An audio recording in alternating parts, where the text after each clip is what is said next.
वही वीडियो देखो जो आए बिना ब्रेक के। अभी डाउनलोड करें तक ऐप।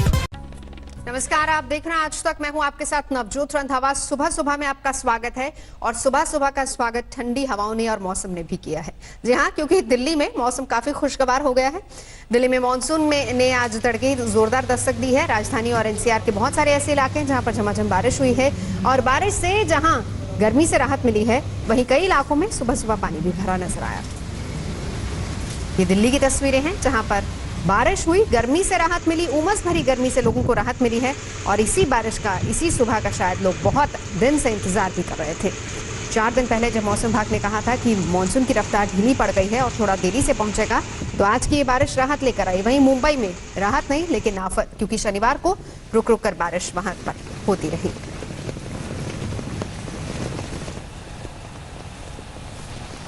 भारी बारिश के बाद जहां पर मौसम सुहाना हुआ है, वहीं दिल्ली में जगह जगह जलभराव भी हुआ है। टॉलस्टॉय मार्ग पर आप साफ तौर पर देखिए कि किस तरह से सड़क का एक हिस्सा है वो पूरी तरह से तालाब बन चुका है और जहां भी जो भी गाड़ियां जाती हैं वो इसी तरह जब भी जाती हैं तो लहरें उठ जाती हैं।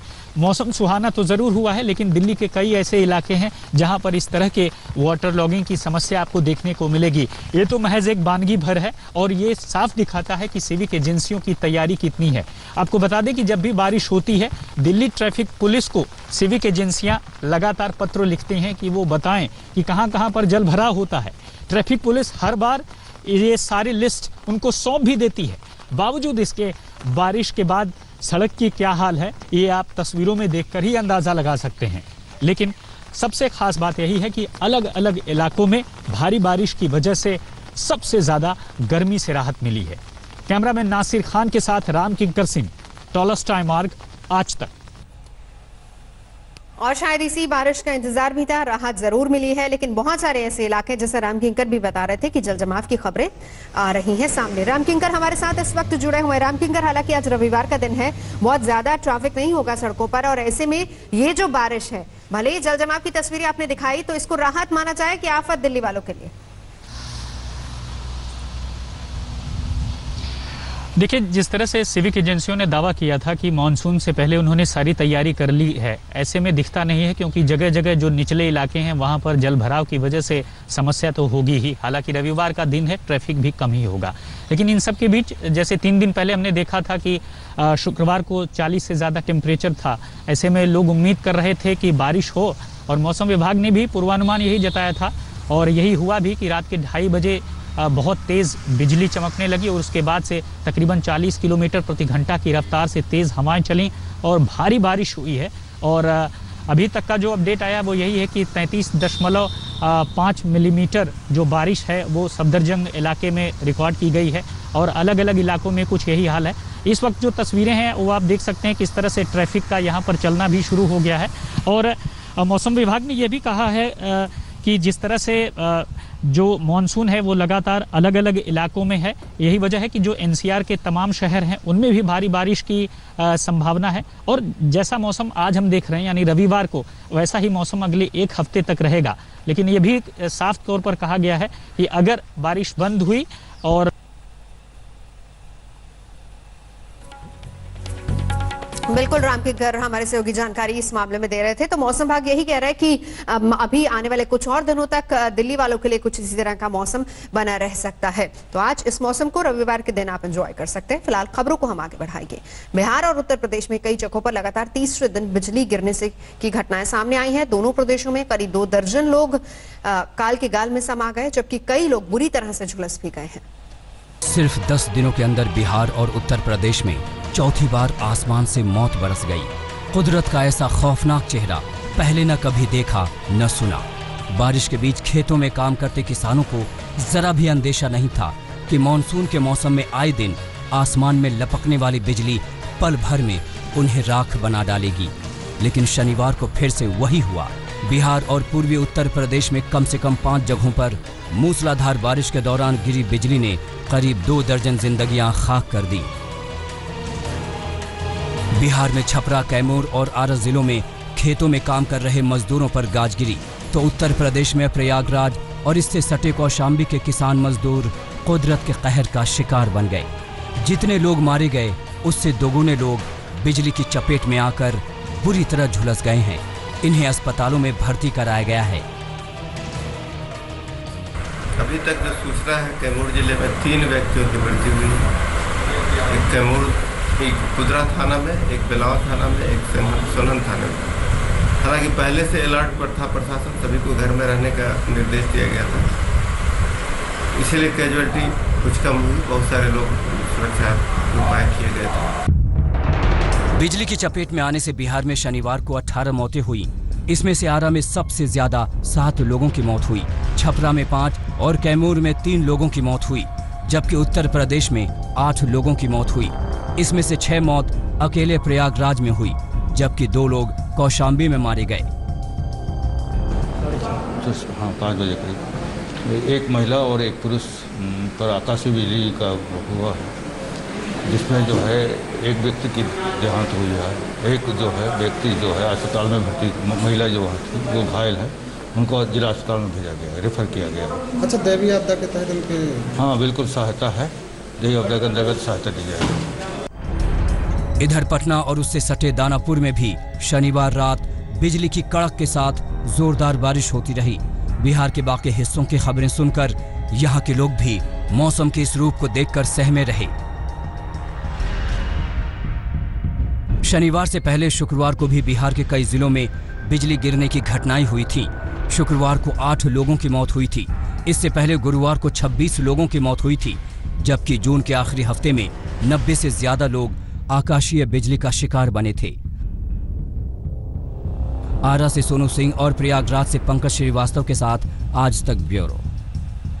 कानपुर कांड का मुख्य आरोपी गैंगस्टर विकास दुबे अभी भी पुलिस की गिरफ्त से बाहर है। अभी तक उसका कोई भी सुराग नहीं मिल पाया है, लेकिन अपने 8 साथियों की शहादत से बौखलाई कानपुर पुलिस विकास के ठिकाने पर टूट पड़ी और सालों साल से खड़े अपराध के साम्राज्य को एक झटके में मटियामेट कर डाला। लेकिन पुलिस वालों के इस नृशंस हत्याकांड में उंगलियां खुद पुलिस पर ही उठ रही हैं। जिस जेसीबी से विकास दुबे ने पुलिस वालों का रास्ता रोका था, उसी मशीन से उसके आपराधिक साम्राज्य का एक एक ईंट हिला दी गई। 8 पुलिस वालों की जान लेने वाला अपराधी अभी भी पुलिस की गिरफ्त से बाहर है। इस बात की खींच आज सुबह से ही शुरू हुई पुलिस की कार्रवाई चीख चीख कर बयान कर रही थी। आज विकास दुबे के किलेनुमा घर में पहुंची पुलिस वालों की फौज ठान कर ही आई थी कि नीचे से ऊपर तक सब कुछ मिट्टी में मिला देना। शुरुआत मकान से हुई। जेसीबी मशीन ने एक एक दीवार और छज्जे को उधेड़ कर रख दिया। इस दौरान नीचे खड़ी गाड़ियां किसी ने हटाने की जहमत नहीं उठाई। ईंट सीमेंट का क्विंटलों मलबा इन्हीं गाड़ियों पर गिरा। देखते ही देखते ये लग्जरी गाड़ियां कबाड़ में बदल गई। कुछ ट्रैक्टर जो मलबे की जद से बाहर रहे, उन्हें जेसीबी मशीन से उठा कर पटका दिया। ये वो घर है जो एक टाइम यहाँ पर खौफ का प्रतीक माना जाता था। कोई उसके खिलाफ नहीं बोलता था और यहीं से वो अपने तमाम नेटवर्क का संचालन करता था।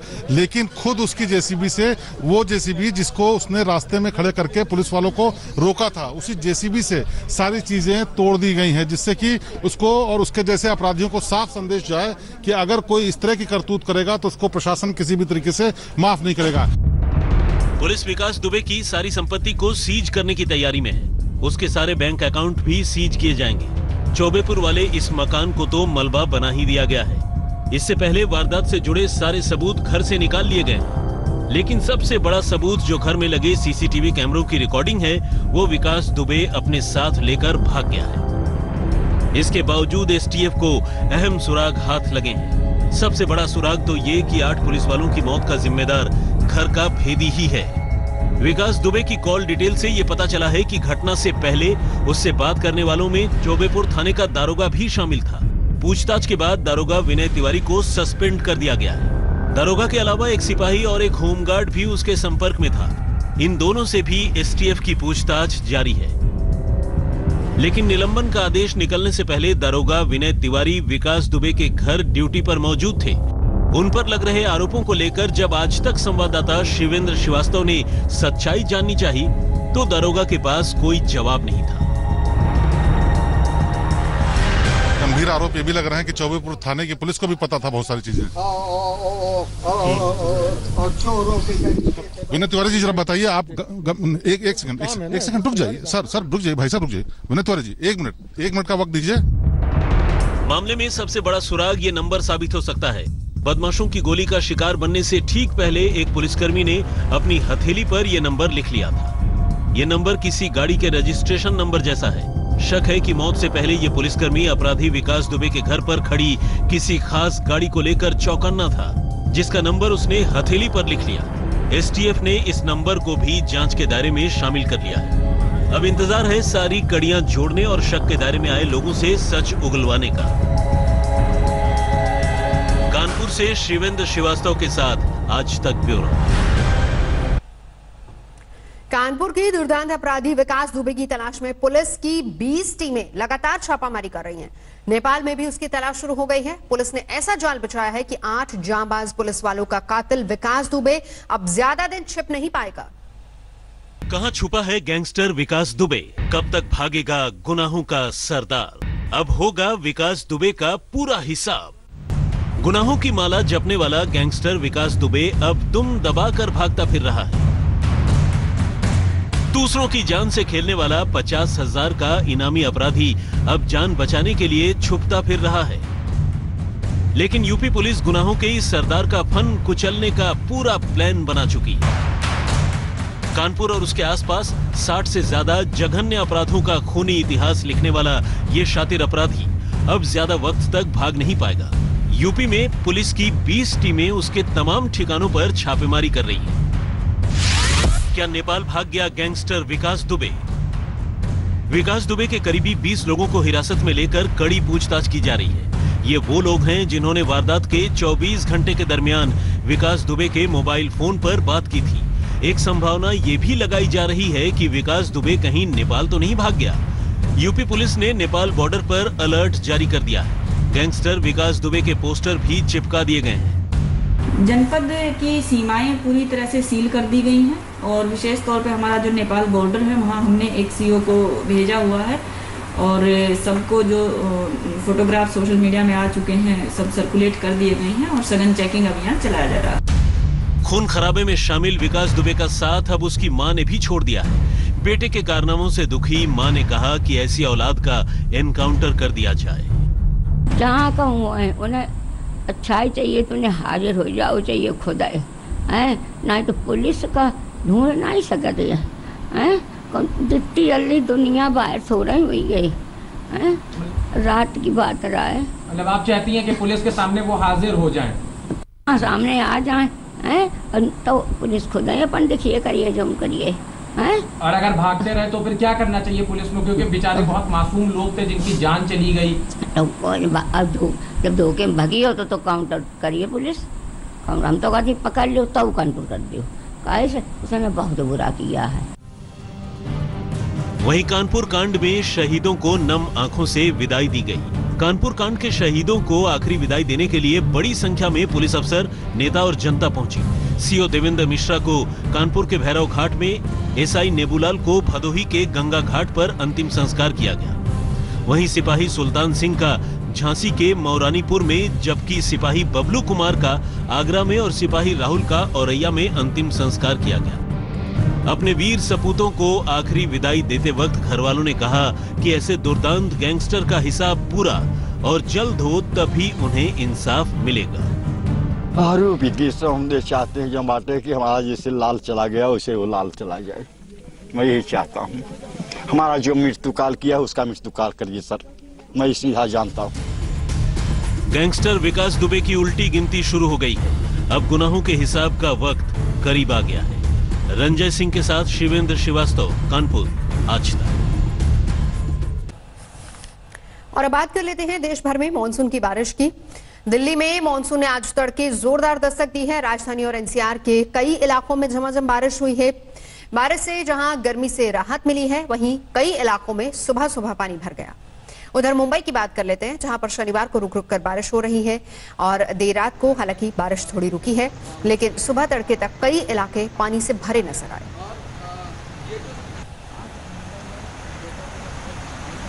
बारिश के बाद जहां पर मौसम सुहाना हुआ है, वहीं दिल्ली में जगह जगह जलभराव भी हुआ है। टॉलस्टॉय मार्ग पर आप साफ तौर पर देखिए कि किस तरह से सड़क का एक हिस्सा है वो पूरी तरह से तालाब बन चुका है और जहां भी जो भी गाड़ियां जाती हैं वो इसी तरह जब भी जाती हैं तो लहरें उठ जाती हैं। मौसम सुहाना तो ज़रूर हुआ है, लेकिन दिल्ली के कई ऐसे इलाके हैं जहां पर इस तरह के वाटर लॉगिंग की समस्या आपको देखने को मिलेगी। ये तो महज एक वानगी भर है और ये साफ दिखाता है कि सिविक एजेंसियों की तैयारी कितनी है। आपको बता दें कि जब भी बारिश होती है, दिल्ली ट्रैफिक पुलिस को सिविक एजेंसियां लगातार पत्र लिखते हैं कि वो बताएं कि कहां-कहां पर जल भराव होता है। ट्रैफिक पुलिस हर बार ये सारी लिस्ट उनको सौंप भी देती है। बावजूद इसके बारिश के बाद सड़क की क्या हाल है, ये आप तस्वीरों में देखकर ही अंदाजा लगा सकते हैं। लेकिन सबसे खास बात यही है कि अलग अलग इलाकों में भारी बारिश की वजह से सबसे ज्यादा गर्मी से राहत मिली है। कैमरामैन नासिर खान के साथ राम किंकर सिंह, टॉलस्टॉय मार्ग, आज तक। और अब तस्वीर मुंबई की भी दिखा देते हैं, क्योंकि अभी तो बारिश फिलहाल वहां पर रुकी हुई है, लेकिन शनिवार को मूसलाधार बारिश के बाद कम से कम 10 ऐसे इलाके हैं जहां पर भारी जलजमाव की खबरें आई और इसकी वजह से कई रास्तों पर ट्रैफिक पर भी असर पड़ा। सड़क पर पानी भरा होने की वजह से कई गाड़ियां बीच सड़क पर ही खड़ी हो गई। सायन में तो पुलिस चौकी ही जलमग्न हो गई। बारिश से मुंबई पानी पानी, सड़क पर समंदर, पानी में डूबी कार, सड़क पर डूबी बाइक। मुंबई में आसमान से आफत बरस रही है। 48 घंटे से हो रही मूसलाधार बारिश से मुंबई पानी पानी है। ये तस्वीरें परेल इलाके की हैं, जहां ईस्टर्न एक्सप्रेसवे पर बारिश का पानी जमा हो चुका है। परेल में जलभराव का अंदाजा कार और बाइक की डूबती इन तस्वीरों को देखकर आप लगा सकते हैं। मैं इस वक्त परेल के उस इलाके में हूं जहां पर कि ईस्टर्न एक्सप्रेस हाईवे गुजरता है और ये देख लीजिए पूरा का पूरा यहाँ जो पानी क्योंकि भरा हुआ है उसकी वजह से ईस्टर्न एक्सप्रेस हाईवे जो है वो पूरा जाम हो चुका है। यहाँ पर गाड़ियां जो है बंद पड़ गई हैं। इसके साथ ही आप देख लीजिए बीएमसी की जो पंप है वो लगातार यहाँ पे पिछले 2 घंटे से पानी की निकासी की कोशिश में लगे हुए हैं। परेल में बारिश का पानी जब सड़क पर जमा हो गया तो इन बच्चों ने उसे ही स्विमिंग पूल बना लिया, खूब मस्ती की। लेकिन जो लोग यहाँ रहते हैं उनके लिए कितनी मुश्किल है। घुटनों तक भरी सड़क पर पैदल चलना खतरे से खाली नहीं है। ये तस्वीरें मुंबई के सायन इलाके की हैं, जहां हर साल की तरह सड़क पर लबालब पानी भरा है। आलम यह है कि रोड के किनारे बनी पुलिस चौकी में भी पानी भर गया। सायन इलाके की जरा इन 2 तस्वीरों पर नजर डालिए। पानी से भरी सड़क पर चलने का जोखिम कितना है, इन तस्वीरों से आप समझ सकते हैं। बेस्ट की बस बीच सड़क पर खराब हो गई तो ये ट्रक जल जमाव में निकलने की नाकाम कोशिश कर रहा है। हम इस वक्त मुंबई के सायन इलाके में, ये वो इलाका है जो हर बार बारिश में पानी से लबालब भर जाता है और यहाँ पर आप देख लीजिए हालात कुछ इस तरीके से हैं कि गाड़ियां जो हैं वो बंद पड़ गई हैं। ये बीएसटी की बस आप देख लीजिए पूरी बंद पड़ी हुई है। जो पुलिस स्टेशन है यहाँ पर वहाँ उसके अंदर पानी है, तो वहीं जो सड़क है आप देख लीजिए ईस्टर्न एक्सप्रेस हाईवे का ये पूरा इलाका पानी से जो लबालब होने की वजह से गाड़ियां यहाँ रेंग रही हैं।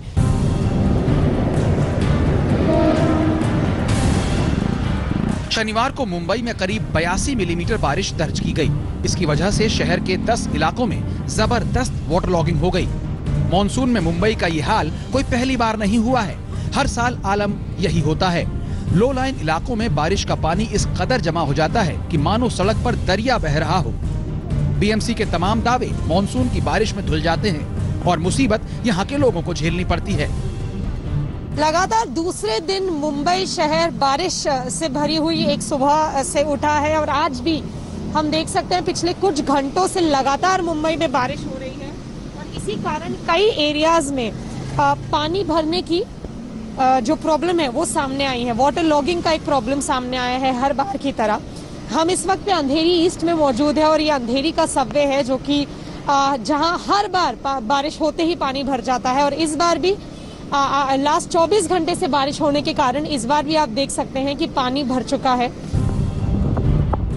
मुंबई पर मौसम का डबल अटैक हुआ है। एक तरफ भीषण बारिश से शहर में जल जमाव है तो दूसरी तरफ हाई टाइड। सुबह जब हाई टाइड आया तो समंदर में करीब 4.5 मीटर ऊंची लहरें तटों से टकराईं। अब रात में भी हाई टाइड आने की संभावना है जिसमें करीब 4 मीटर ऊंची लहरें उठ सकती हैं। लिहाजा लोगों को समंदर किनारे जाने से मना किया गया है। तनुश्री पांडे और विद्या के साथ मुस्तफा शेख, मुंबई आज तक। वैसे मुंबई के लिए टेंशन की बात यह है कि आफत की बारिश का दौर आगे भी जारी रह सकता है और इसके अलावा महाराष्ट्र के कुछ और जिले भी हैं जहां पर भारी बारिश हो सकती है। मुंबई के लिए आफत के दिन अभी खत्म नहीं हुए हैं। मौसम विभाग के मुताबिक कुछ और दिनों तक भारी बारिश का सिलसिला जारी रह सकता है। लिहाजा मुंबई को एक बार फिर तैयार होना होगा मॉनसून की मुसीबत से निपटने के लिए। बीएमसी को अपनी तैयारियों को और धार देनी होगी। सड़कों पर भरे पानी को निकालने के लिए तेजी से काम करना होगा, वरना मुंबई यूं ही पानी पानी होती रहेगी। सांता क्रूज की ये तस्वीरें एजेंसियों के लिए एक बार फिर फेल हो जाने की कहानी कहती हैं, वरना यहाँ बारिश में सड़क पर दरिया नहीं बहता, बच्चे स्विमिंग करते नहीं दिखते। अब जरा अंदाजा लगाइए कि जो लोग सांता क्रूज की इन कॉलोनियों में रहते हैं वो इस दरिया को पार कर कैसे निकलेंगे। उनके लिए ये बारिश कितनी बड़ी मुसीबत है। मुंबई के लालबाग इलाके में जैसे ही बारिश थमी, लोग सड़कों पर निकल आए ताकि घर का जरूरी सामान खरीद सकें, क्योंकि मुंबई में मूसलाधार बारिश कभी भी लौट सकती है। मुंबई में आज भी भारी वर्षा का संभावना तो है। इसमें एक चीज है, वो सिटी से ज्यादा सबर्बन एरिया में ज्यादा भारी वर्षा है होने का संभावना है। महाराष्ट्र के कई और जिलों में भारी बारिश की चेतावनी दी गई है। शनिवार को चंद्रपुर में भी मूसलाधार बारिश हुई। करीब 3 घंटे तक हुई झमाझम बरसात से सड़कों पर घुटनों तक पानी भर गया। पालघर, रायगढ़ और कोंकण इलाकों में भी भारी बारिश ने जनजीवन पर असर डाला। तनुश्री पांडे और विद्या के साथ मुस्तफा शेख, मुंबई आज तक।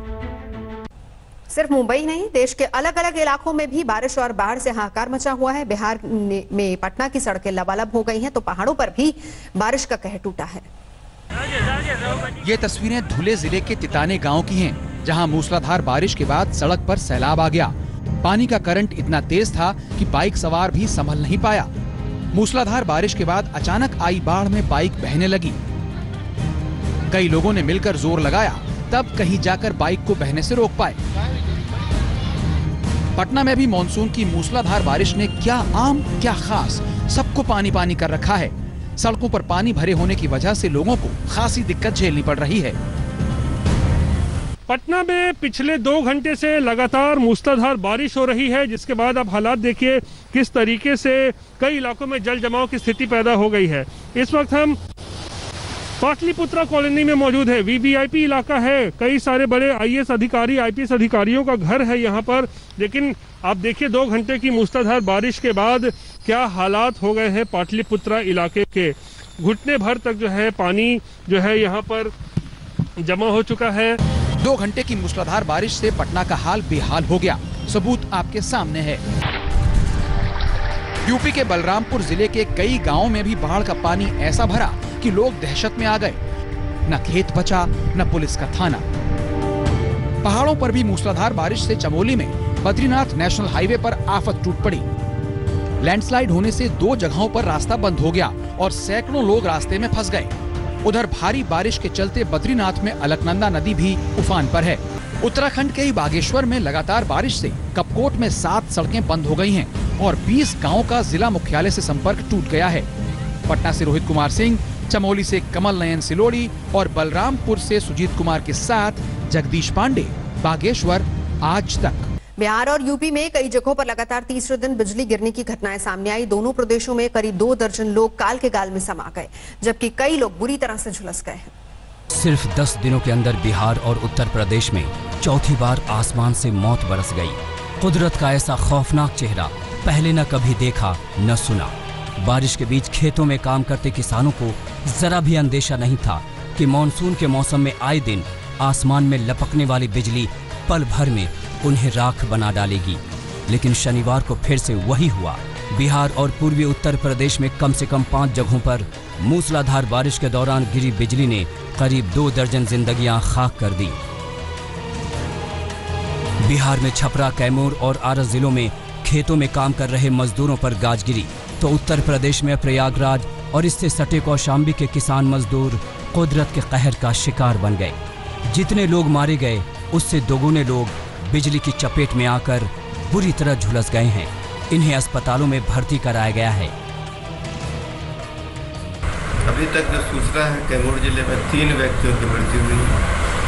एक कैमूर, एक कुदरा थाना में, एक बिलाव थाना में, एक सोलन थाना में। हालांकि पहले से अलर्ट पर था प्रशासन, सभी को घर में रहने का निर्देश दिया गया था, इसीलिए कैजुअलिटी कुछ कम हुई। बहुत सारे लोग सुरक्षा उपाय किए गए थे। बिजली की चपेट में आने से बिहार में शनिवार को 18 मौतें हुई। इसमें से आरा में सबसे ज्यादा 7 लोगों की मौत हुई, छपरा में 5 और कैमूर में 3 लोगों की मौत हुई, जबकि उत्तर प्रदेश में 8 लोगों की मौत हुई। इसमें से 6 मौत अकेले प्रयागराज में हुई, जबकि 2 लोग कौशाम्बी में मारे गए। हाँ, 5 बजे करीब एक महिला और एक पुरुष पर आकाशीय बिजली का हुआ है, जिसमें जो है एक व्यक्ति की देहांत हुई है। एक जो है व्यक्ति जो है अस्पताल में भर्ती, महिला जो थी वो घायल है, उनको जिला अस्पताल में भेजा गया है, रेफर किया गया है। अच्छा, दैवीय आपदा के तहत उनके? हाँ बिल्कुल, सहायता है, दैवीय आपदा के अंतर्गत सहायता दी जाएगी।